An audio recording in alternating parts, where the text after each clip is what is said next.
and jerk. Here we go. There's just not enough load in the posterior chain to set up right now. It's not enough load and balance. Forward dip. Okay. It's getting better. It's getting better. We just when you lean forward like this, you're not reaching back enough with your lower body.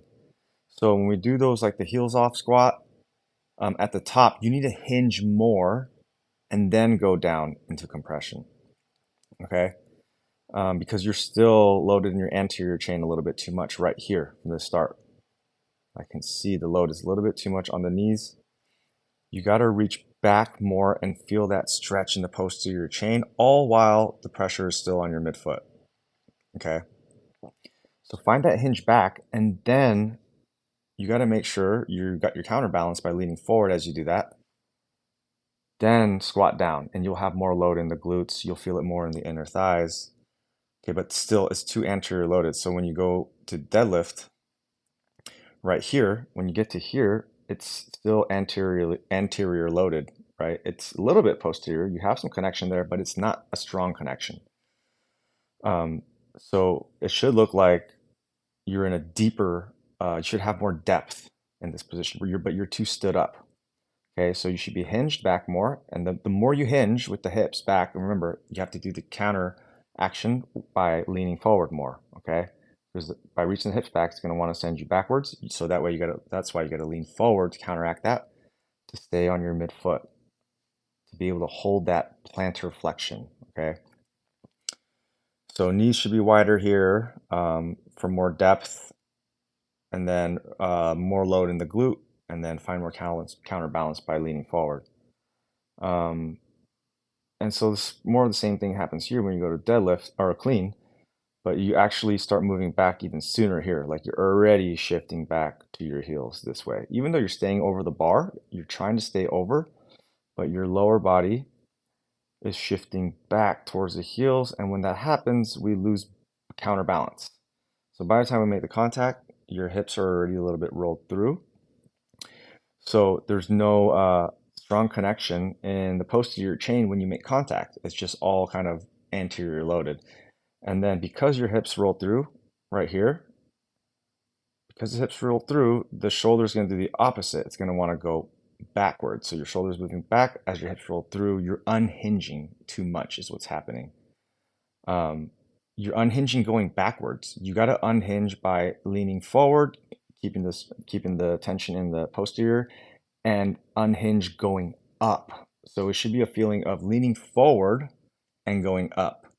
But the important thing is when you lean forward here, that you have enough tension created in the backside, but it's a little bit pulled forward. Okay. It's like a rubber band. If you pull a rubber band from one end into the other, say your upper body is one end and then your hips are the other end. And from here, you're reaching forward, but the end of where your hip is, it's as you reach forward, it's pulling towards where your shoulder's going.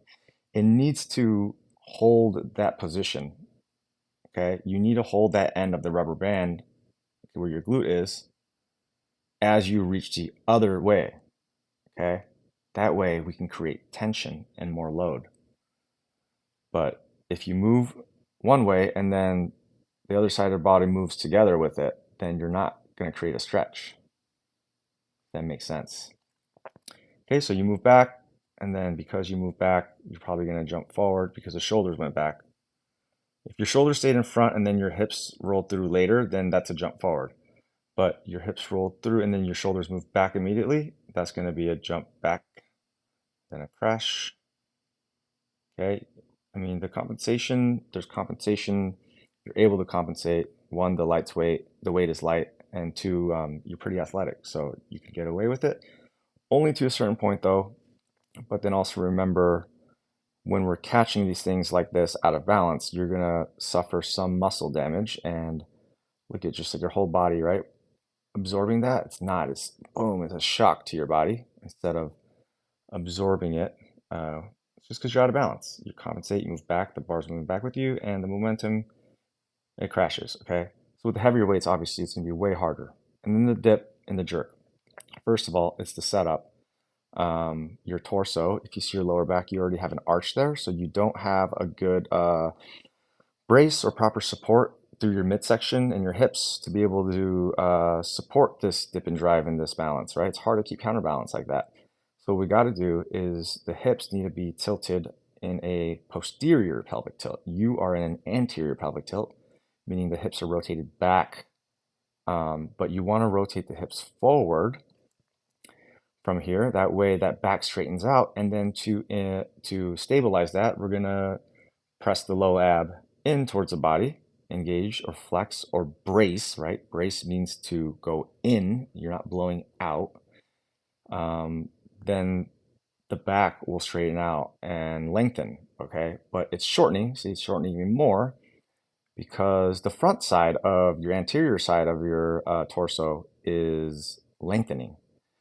So both sides have to be doing, they're going to do opposite things, right? If we want that lower back to straighten out, what we need to do our front side, we need to shorten that. We need to shorten those fibers to be able to lengthen the back side. But what you're doing is you're lengthening your tummy, and that's why your back shortens. See? Those muscles are stretching up too much. They need to be pressing in towards each other. All the muscles in your anterior side need to be pulling in towards each other. That way the posterior will all pull away from each other. Okay, but right now it's doing quite the opposite, and that's why it throws your shoulders forward, and you have just a whole shift forward, right? Your knees, just everything's going forward. You have no posterior connection here. So what you got to do is see where your ankles are. You're doing a good job locking it back towards your heels, okay? And then you just need that posterior pelvic tilt to straighten everything out, and just stay back there. As you dip, though, you're going to find more weight in the midfoot. Okay, as you're standing here right now, you should still have weight in the midfoot, especially because there's a bar in front of you that you're holding. It's going to counteract that uh, weight feeling on the heels, right? If you had no bar, it might feel like more heely, but with the bar in front of you, it should put a little bit more pressure in that front ankle, okay? And then you want to grab your toes in the ground into plantar flexion. That way your whole foot is just grounded. And as you dip, then you'll have, okay, you do have a lot of front foot action here, but you just lose the posterior chain. We want that feel in the midfoot kind of like this, but with your whole body structure needs to be way back more. There's no stretch, okay? There's no tension as you dip here because everything's just going forward. We need counteraction. We need to have posterior chain and anterior chain balance as you dip. And we'll work on that more next week when we do our lesson. But the good thing is you have good movement.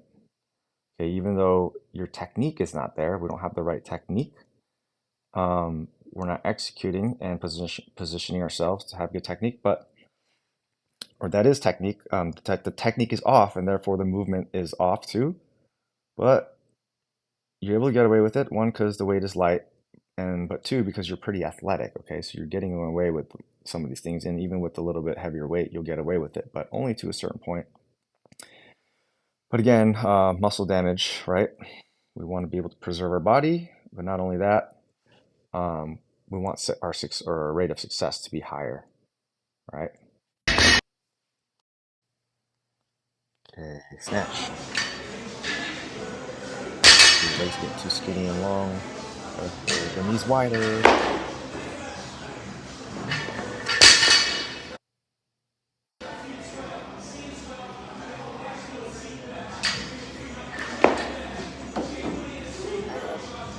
Yeah, kind of same thing from your competition. So look at the deadlift. When you do this part right here, you've shifted back too much on your heels here. You have to lean forward. So that's what I mean about the feet, how important that is. You have to keep that pressure on that midfoot, and it's got to be leaning towards that way. And the feet have to be pressing into the ground. Okay, your front foot and your toes have to be pressing into the ground the whole time. But here, you lean back on your heels, and that's why you lose counterbalance. And when you lose counterbalance, you lose power because you're out of balance, okay? So that's where you lose it from right here. You got to keep your knees wider. That's going to help you stay in your midfoot too. And then keep leaning forward. Like from here, you're good, okay? But then as you go up, now you're shifting back on your heels. So if you can just focus on what your feet are doing here the whole time, just leaning your whole body weight towards the toe, that's what I want you to feel. Lean your whole body weight towards your toes and then push up. But you start forward and then you start going backwards. Okay, that's all you got to do. Just lean forward and push up, and then you'll have more power. See, like get behind it. Okay, and then another thing is look at how you set up with your arms. Your arms here still need to be even more internally rotated. Like pack your shoulders down and back a little bit, and then rotate more internal as you go up. Okay,